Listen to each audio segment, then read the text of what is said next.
welcome everyone to another episode of the REDX podcast. Today we have with us special guest Albert Mughannem, founder of Team Mughannem Real Estate in Southeast Michigan. Before building a successful real estate business, Albert has spent more than a decade as a professional chef, a career that taught him discipline, attention to detail, and commitment to service that now define his approach to real estate. Alongside his wife, Theresa, he's built a business specializing in probate, inherited homes, real estate sales, and major life transitions. He's been helping families navigate some of their most important decisions with compassion and confidence. We're excited to hear how consistency, prospecting, and putting people first have fueled his success. Albert, thank you so much for hopping on. Thank you for having me. All right, Albert, well, you've built a successful business in Metro Detroit alongside your wife. Before we dive into prospecting, tell everyone a little bit about your journey into real estate. Well, actually, I was originally licensed back in 1986. I'm sure long before a lot of you were born.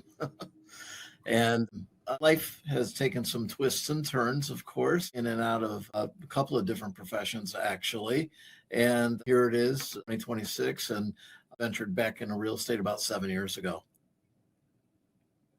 And before real estate, what were you doing? Well, I was a professional chef and also took my hand at managing restaurants. I know we talked about it a little bit in the intro, but what are some of the big lessons you feel like having a career before real estate helped you to be able to bring into this field? Well, actually, a little humility, because quite frankly, in the restaurant or food service business, it's all about service and giving people what they want. And if there's a problem with the food or the service, and quite frankly, it's about pleasing them and their experience. So you really can't go around with a chip on your shoulder, if you will, when you're serving, and it's a very humbling experience.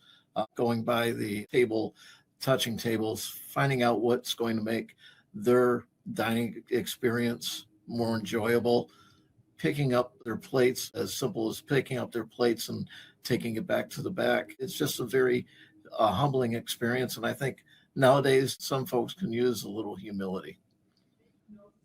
I don't disagree at all.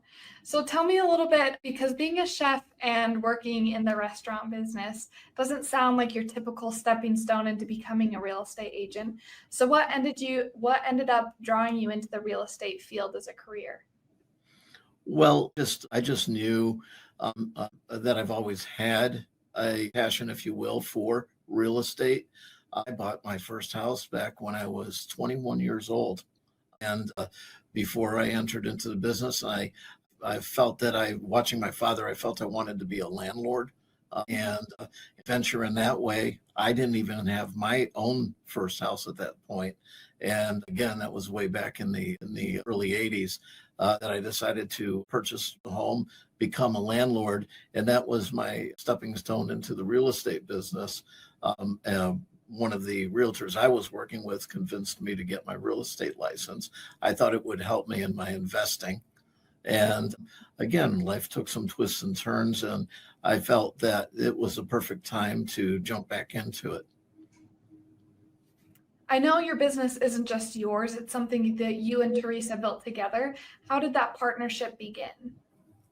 Well, actually, a funny story, Theresa and I knew each other before, but Theresa was actually my first client, my first and third client. Yes. So I got my real estate license, and we knew each other prior to that and started dating. And then she asked me to give her a value on her home and sell her condo. And so I did that. She was my very first client. And believe me, she was very patient. I didn't know a lot with the new technology, slightly different from back in the 80s.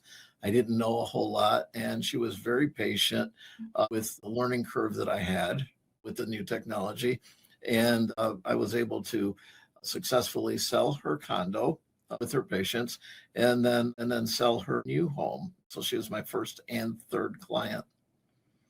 That's very interesting. So how did you start from being client realtor client real estate agent to knowing that she needed to be more involved in the business and wanting to make her a partner?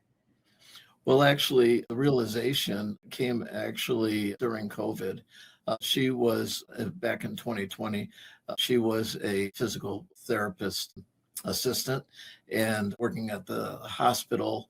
And at that time, she was moved from physical therapy to patient care because the COVID wards were being filled and all the hospital beds and so forth.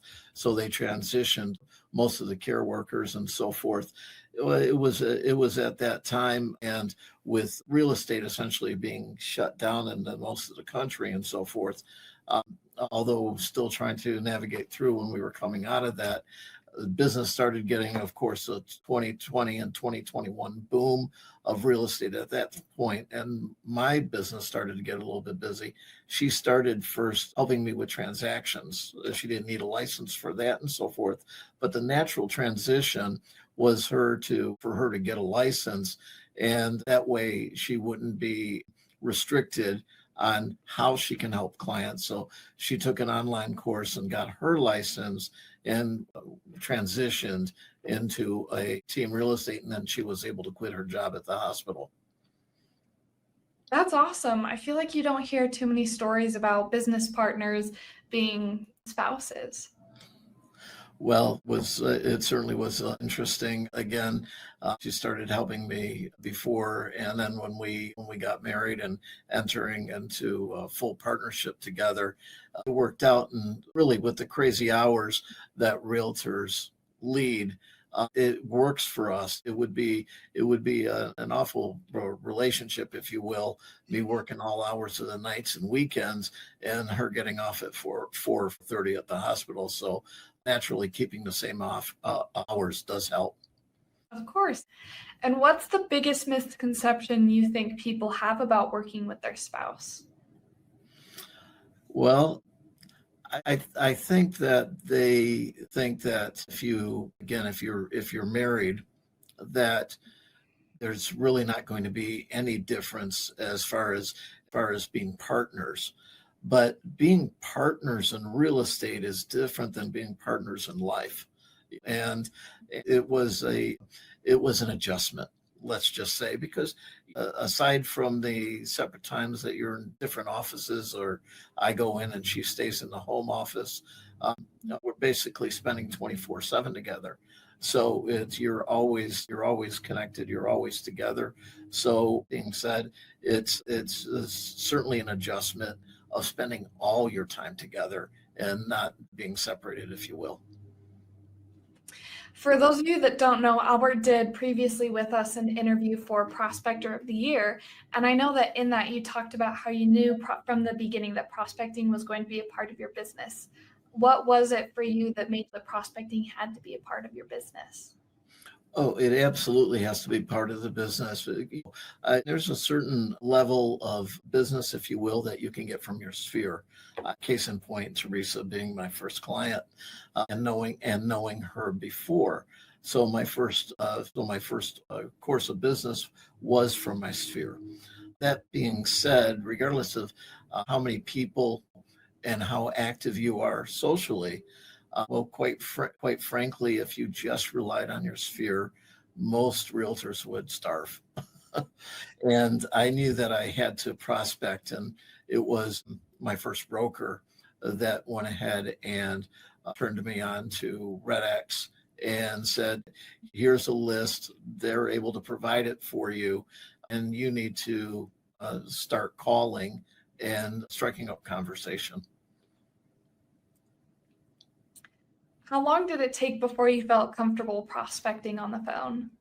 Well, uh, it prospecting definitely gives you butterflies when you first start. For sure. However, I in previous businesses before I was a chef and so forth, I'm a salesman from way back. So the level of comfort, if you will, was a little bit quicker for me than it might be for others. But basically, a lot of people want to practice, use tools and so forth and scripts. But I found the best way to practice is actually on the phone live with real clients. For sure. No, it's sometimes I've heard from a lot of people that it's best to sometimes just get over that fear by just jumping into it feet first and heading in. Oh, without a doubt. And every conversation is different and so forth. So you have to think quickly and respond and really know that the prospect has an end goal in mind. And your job, if you will, is to help him or her achieve that goal. As you've been prospecting, have you found that there have been seasons where prospecting felt really discouraging or it was hard to get through those calls? Oh, absolutely, without a doubt. And folks would be lying or I'd be lying if I said it wasn't discouraging, because quite frankly, people can be brutal on the telephone. I mean, Absolutely. you get cussed at, hung up on, and called all sorts of names. But I look at it as their frustration, if you will. Uh, and they could be frustrated for a lot of different reasons. I really don't take it personally. So I let those types of insults, if you will, roll off my back, and then I pick up the phone because the next conversation can go really well, and you talk to a really pleasant person, and it could mean success or not, but engaging in those conversations, you can bounce back from discouraging ones really fast. And what are some tips and tricks that you feel like you utilize in those times when you're not able to bounce back quite as quickly and it just feels discouraging? Well, that time when you are discouraged, if you will, sometimes it's a matter of walking away from it, if you will. There are other things you can do in real estate, and touching your sphere at that point, picking up the phone and calling people that you do know, and just having real conversations, not necessarily about real estate, but how life is and so forth, and having conversations with friends and family and the people at church, the people that are dear to you. uh, you can re-engage by having those real conversations with people who like you. And that way it's good to get back on track, do other things, work the business that you already have, and do a little of social media posts, things like that. Just get away from the prospecting calls and get right back to it when you have a better attitude, because if you don't have the right attitude and the right feeling going into it, it can certainly come across in your voice. I really like that. I feel like sometimes we think of other things other than prospecting with cold calling as like distractions or like we use them as distractions. But I love that you talk about it as a way to like improve your mood or to be able to still do something productive and focus on being productive until you can get back to that cold calling. I really like that. I find it certainly helps me. I'd also love to know, I know that scripts can be divisive, so I'd love to know your thoughts on scripts and whether or not you use them. Oh, well, thanks for asking.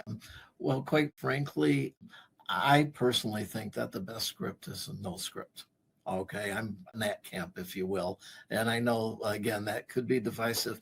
Now, but if someone is new in the business, I know REDX provides scripts and things and other tools that can help someone.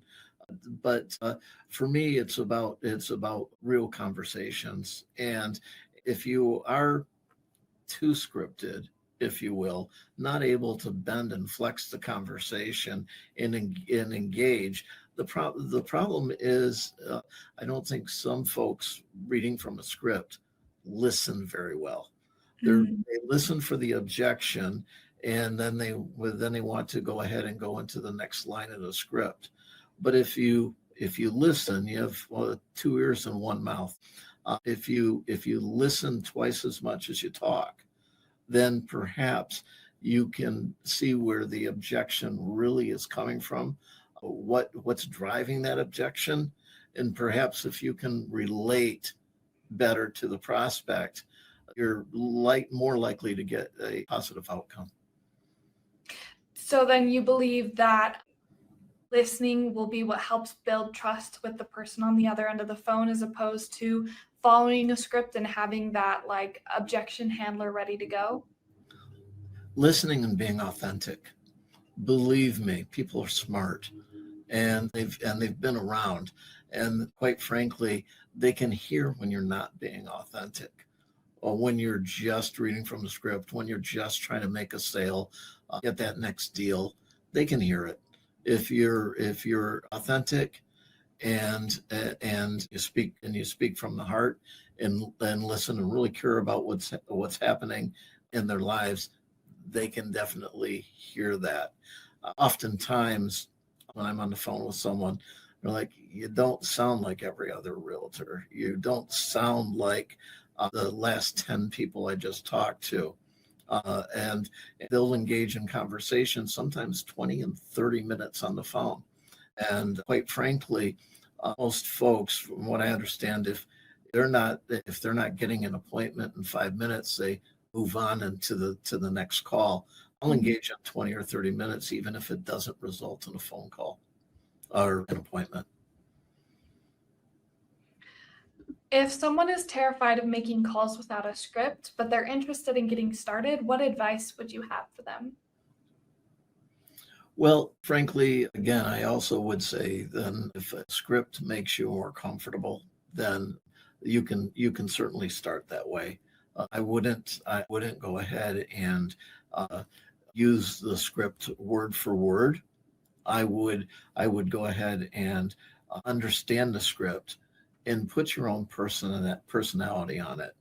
I think that's I think that's the best way.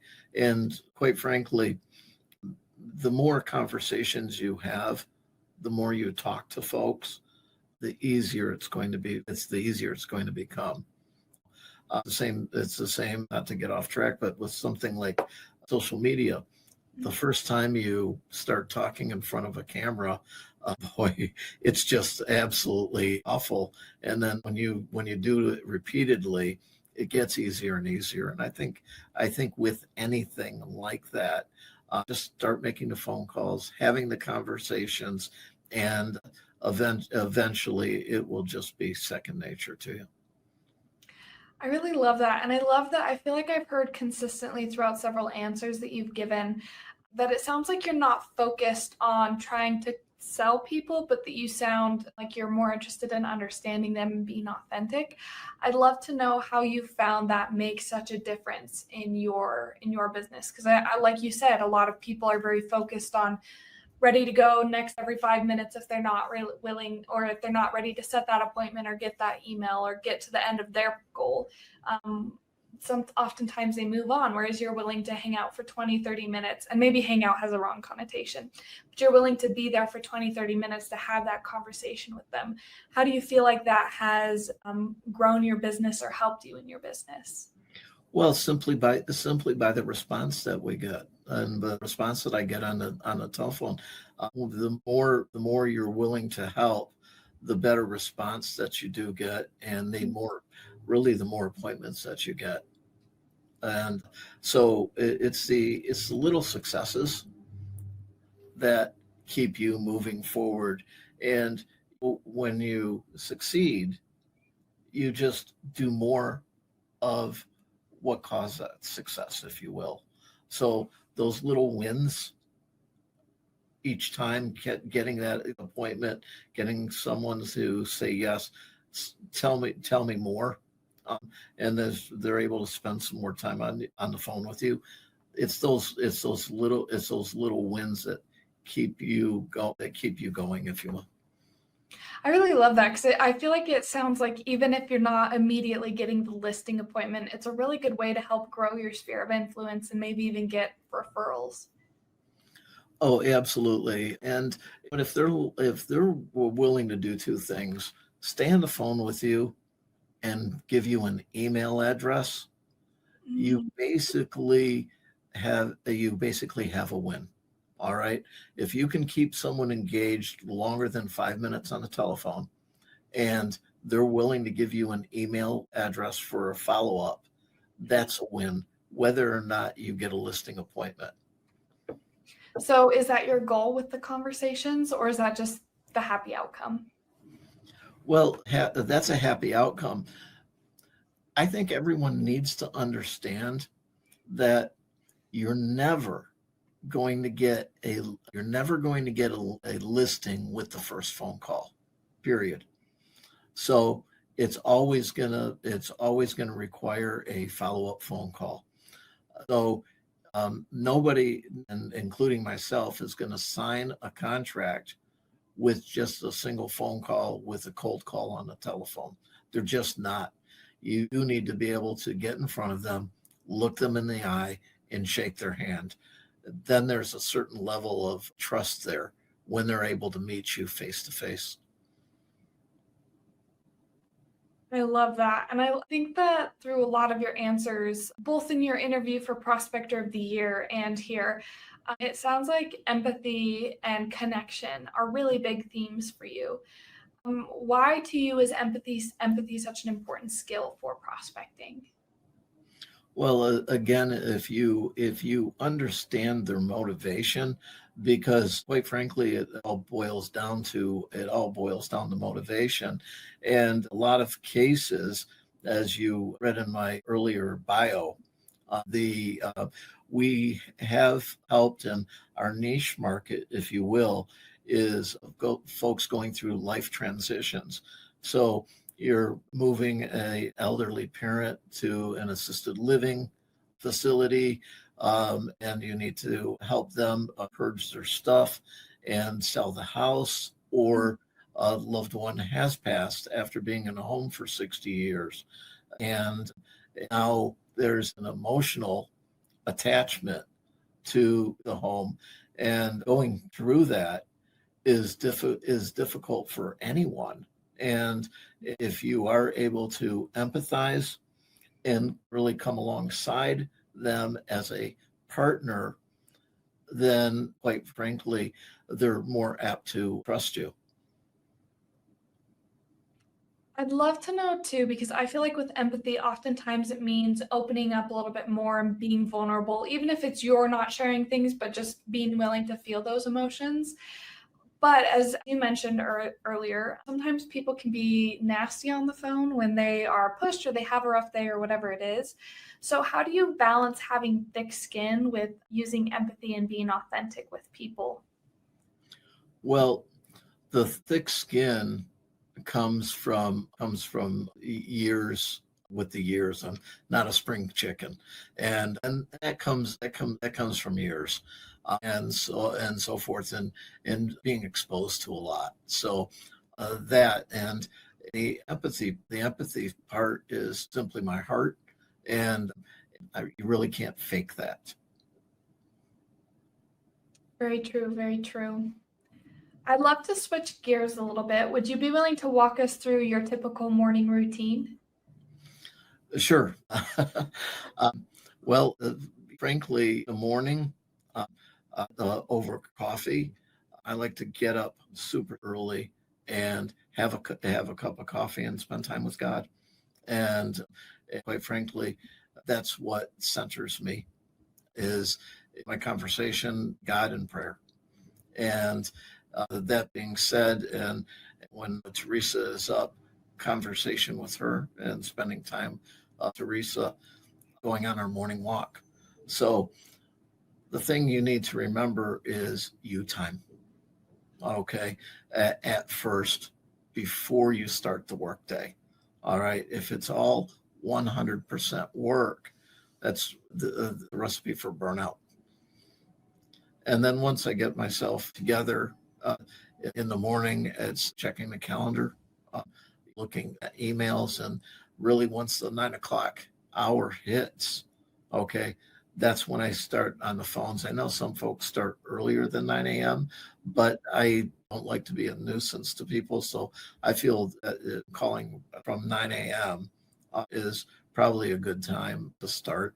And then for an hour and a half to 2 hours till 10:30 or 11, depending on how it's going, I will go ahead and from the REDX list make my FSBO calls, and so forth. And then, once that's done and I have lunch, then I'll work on the existing business that we have.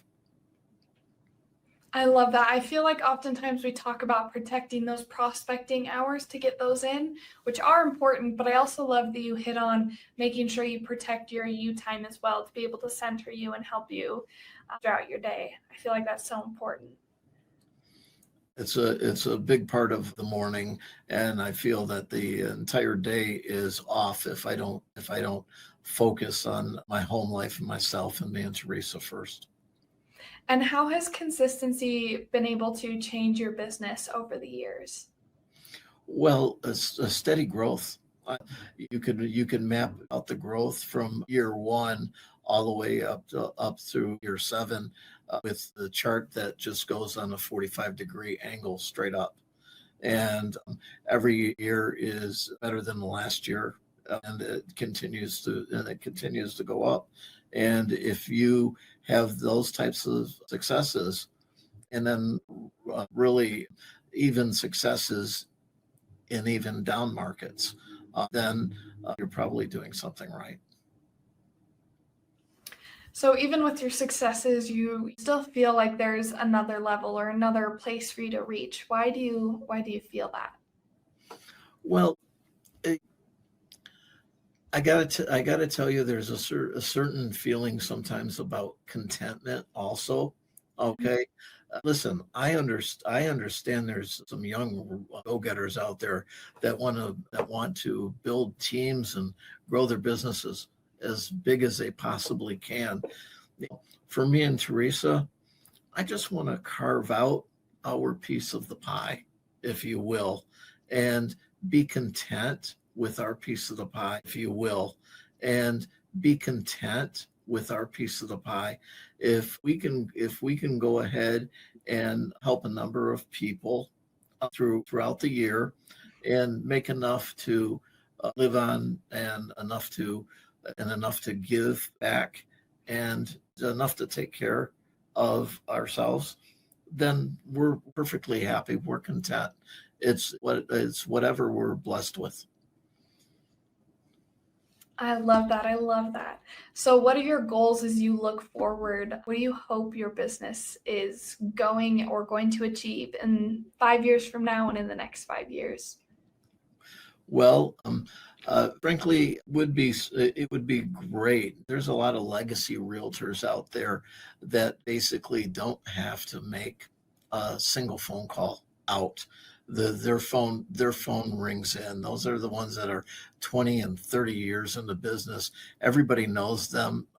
Their billboards are on the highway, and they have built tremendous teams and growth. We have no aspirations for that at all. Okay. Theresa and I are a team of two. And within the next 5 years, we're hoping to just work the business that comes our way, uh, and help people along the way. And the rest will take care of itself. I love that. I think that's so sweet. I'd also love to know before I lead into the rapid fire questions, I'd love to know in your interview you talked about how AI is one of your biggest business resources. I feel like I've heard a lot of agents talk about how they'd like to use AI and how it could be utilized in theory. I'd love for you to dive in and tell me a little bit about what it is you use AI for and how it's changed the way you work. Certainly, I'd be happy to do that. A lot of folks, realtors, are using AI in the usual way. They're going ahead and uh, staging photos and writing descriptions. That is very basic, and it's all right. That's how I started with AI also. But AI can do so much more for you than that. Uh, the AI can write your daily blogs, okay, and AI can write your real scripts, and actually, AI can help you, if you will, in your prospecting also. Can help you understand a for sale by owner listing or an expired listing even before you make that phone call. run the address through AI. Okay, ask about the neighborhood. It gives you more. What it does is cut down on the time of research, and it can do the research for you before you pick up the phone and call the prospect, and it can arm you, if you will, with more information, make you sound like a pro in that particular neighborhood, whether you are not a pro. That's clever. I really like that.